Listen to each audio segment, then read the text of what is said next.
తెలుగుదేశం పార్టీకి భారతీయ జనతా పార్టీకి పడదు. ఎప్పుడు మొన్నటి దాకా పవన్ కళ్యాణ్ తన్నిచ్చుకుని కొట్టించుకుని అవమానాలు తిట్లు పడ్డే వాళ్ళని ఒప్పించేంత వరకు కూడా భారతీయ జనతా పార్టీకి తెలుగుదేశం పార్టీకి పడదు. అది అందరికీ తెలిసి సత్యమే కదా. ఈవిడ వదిన గారు పడకపోతే చంద్రబాబు నాయుడు ప్రజాధనం లూటీ కేసులో జైలుకి వెళ్తే చంద్రబాబు నాయుడు గారి కొడుకుని అమిత్ షా దగ్గరికి చేయి పట్టుకుని తీసుకెళ్తుంది, అపాయింట్మెంట్ ఇప్పిస్తుంది, బెయిల్ ఇప్పించమని అడుగుతుంది. అంటే అందరూ అడిగారు, అమ్మా నువ్వు భారతీయ జనతా పార్టీ అధ్యక్షురాలు కదా, మీ పార్టీకి ఆడ పార్టీకి పడదు కదా, ఒక భారతీయ జనతా పార్టీకి ఒక రాష్ట్ర అధ్యక్షురాలుగా మీకు పడనటువంటి ప్రత్యర్థి రాజకీయ పార్టీ జాతీయ కార్యదర్శిని, ప్రధాన కార్యదర్శిని, ఆ పార్టీ ప్రధాన కార్యదర్శిని తీసుకెళ్లి నువ్వు ఎందుకు ఈ రకమైన మధ్యవర్తిత్వం చేశావు అని అడిగితే మా చెల్లెలు కొడుకు వచ్చేశాడు. చెల్లెలు కొడుకుని తీసుకెళ్లాను, తండ్రి డబ్బులు తినే జైల్లో ఉన్నాడు, అందుకని మా చెల్లెలిని కొడుకుని బెయిల్ అడగటానికి తీసుకొచ్చాను. అందుకే రెండవ దోడ అంటున్నాం. పార్టీలు అయితే పార్టీలు లేకపోతే సుట్టరకాలు.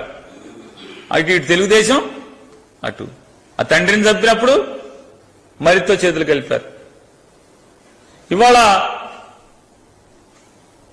పేదలందరిపై పెత్తందారులు చేసేటువంటి పోరాటంలో మరి తరపున మళ్లీ బయలుదేరే ఒకళ్ళు తప్పుచ్చుకుని.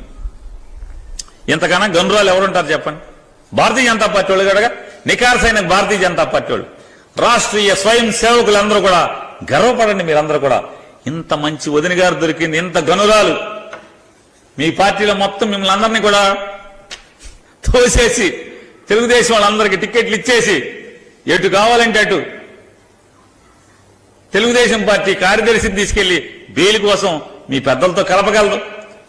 గట్టిగా నిలదీస్తే మా చెల్లెలు కొడుకు అంటది, మీకు పిల్లలు లేరా, మీకు చెల్లెలు లేరా అంటది. అటువంటి గనురాలు ఈవిడ. పేర్ని నానిగా కృష్ణా జిల్లా వైఎస్ఆర్ కాంగ్రెస్ పార్టీ అధ్యక్షుడిగా ఈ రాష్ట్ర ఎన్నికల నిర్వహణ ముఖ్య అధికారిని నేను ప్రశ్నిస్తున్నాను. ఈ ఆంధ్రప్రదేశ్ రాష్ట్ర ఎన్నికల నిర్వహణ ముఖ్య అధికారి గారిని నేను ప్రశ్నిస్తున్నాను. భారతీయ జనతా పార్టీ ఆంధ్రప్రదేశ్ శాఖ అధ్యక్షురాలు ఈ రకంగా బరి తెగించి నిరాధారమైనటువంటి ఆరోపణల్ని నిష్పక్షపాతంగా ఎన్నికలు నిర్వహించవలసినటువంటి మీకు ఇటువంటి లేఖ రాస్తే ఎందుకు మీరు ఊరుకుంటున్నారు? నోరు మెదపకుండా, పెన్ను కదపకుండా మీరు ఎందుకు మాట్లాడకుండా ఊరుకుంటున్నారు? మీరు ఈవిడ నిరాధారమైనటువంటి అసత్య అవినీతి ఆరోపణలు 22 మంది నికార్సైన నిజాయితీగా ఉన్నటువంటి పోలీసు అధికారుల మీద తప్పుడు ఆరోపణలు చేస్తే మీరెందుకు ఆవిడని నిర్ణయించట్లేదు, ప్రశ్నించట్లేదు? ఆవిడ ఆధారాలు పట్టుకు రమ్మని చెప్పాలి, లేదంటే ఆవిడని జైల్లో వేయాలి కదా. ఎన్నికల సమయం కదా ఇది. ఎందుకు మీరు చేష్టలకి ఊరుకుంటున్నారు? నిమ్మకు నీరెత్తినట్టు ఎందుకుంటున్నారు? ఇవాళ అదొకటే కాదు, ఆయన్ని నేను అడుగుతున్నాను, ఎన్నికల నిర్వహణ ముఖ్య అధికారిని. ఆవిడకి ఇక్కడ రాస్తుంది, అసత్య నిందారోపణలు విషం చెమ్మడమే కాకుండా ఆవిడ మిమ్మల్ని అడుగుతుంది, వీళ్ళని ట్రాన్స్ఫర్ చేసి వాళ్ళ ప్లేస్ లో ఎవరిని వేయాలో కూడా ఆవిడ పేర్లు మీకు ఇచ్చింది. ఏ హోదాతో ఇచ్చింది? అంటే మీకు బాసా ఈవిడ? మీకు బాసా ఈవిడ అంటనా? మీరెందుకు మాట్లాడట్లేదు? ఈ తిరిగి మొఖాన్ని కొట్టాలి కదా. ఇటువంటి తప్పుడు ఉత్తరాలు బరి తెగించి మాలాంటి రాజకీయ నాయకులు మీకు ఇస్తే ఏంటి? ఆవిడ ఇక్కడ ఆ ప్లేస్ లో సబ్స్టిట్యూట్ గా ఎవరిని వేయాలో కూడా పేర్లు ఇచ్చింది. ఈ రాష్ట్ర డీజీపీని తీసి ఎవరిని వేయాలి, ఇంటెలిజెన్స్ డీజీని తీసి ఎవరిని వేయాలి, ఐజీలను తీసి ఎవరిని వేయాలి, డిఐజీలను తీసి ఎవరిని వేయాలి, ఎస్పీలను తీసి ఏ జిల్లాకి ఎవరిని ఎస్పీగా వేయాలి. ఈ బరితెగింపు కాదా ఇది? ఏ హోదాలో ఎన్నికల నిర్వహణ ముఖ్య అధికారికి ఇటువంటి తప్పుడు, ఒక రాజకీయ నాయకురాలు, ఒక పార్టీ అధ్యక్షురాలు ఇటువంటి బరితెగింపు ఉత్తరం రాస్తుంది?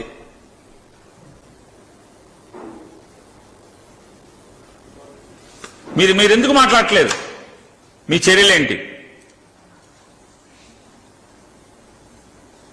ఏ హోదాలో ఉండి మిమ్మల్ని ప్రత్యామ్నాయంగా ఈ అధికారిని నింపండి, ఈ హోదాలో వీళ్ళని ట్రాన్స్ఫర్ చేయండి. తప్పుడు ఆరోపణ చేస్తుంది. పోనీ ఆధారాలతో సహా ఇచ్చిందా? ఆధారాలతో సహా ఇచ్చిందా? తప్పుడు ఆరోపణలు చేసి మరిది గారి కోసం, మరిది కళ్ళలో ఆనందం కోసం ఇటువంటి దిగజారి తండ్రిని చంపేప్పుడు మరిదికి సహకరిస్తారు. కనీసం తండ్రి అనేటువంటి, కన్న తండ్రి అనేటువంటి నీతి, నియమం, ప్రేమ, బంధం ఉండవు. బరితెగింపు. అరే మనం ఎక్కడా గతి లేక కాంగ్రెస్ పార్టీ నాశనం అయిపోతే గతి లేక బతుకుతుంటే రాజకీయంగా భారతీయ జనతా పార్టీ ఆశ్రయం ఇచ్చిందని భారతీయ జనతా పార్టీ మీద కూడా కనీస విశ్వాసం లేదు. మొత్తం ఎన్నో ఏళ్ల నుంచి ఉన్నటువంటి ఒక్క భారతీయ జనతా పార్టీ నికార్సైన నాయకుడు ఒక్కడ అభ్యర్థిగా ఉన్నాడా? ఎవడన్నా ఒక్కడు? ఆయన ఎవరండి? చనిపోయారు, ఎండోమెంట్స్ మినిస్టర్ చేశారు తాడేపల్లిగూడెం నుంచి. మాణిక్యాలరావు లాంటోడు ఒక్కడన్నా ఉన్నాడా? ఒక్క మాణిక్యాలరావు ఉన్నాడా మీ లిస్టులో? చిన్నవాడైనా ఆర్థికంగా, ఫోటోగ్రాఫర్, చిన్న కార్యకర్త స్థాయి నుంచి ప్రాణం పోయినా భారతీయ జనతా పార్టీ జెండా వదిలేవాడు కాదు. అటువంటి వాడు ఒక్కడన్నా ఉన్నాడా? భారతీయ జనతా పార్టీని సఫా చేయటానికి విశ్వాసం కూడా లేకుండా బరితెగింపు.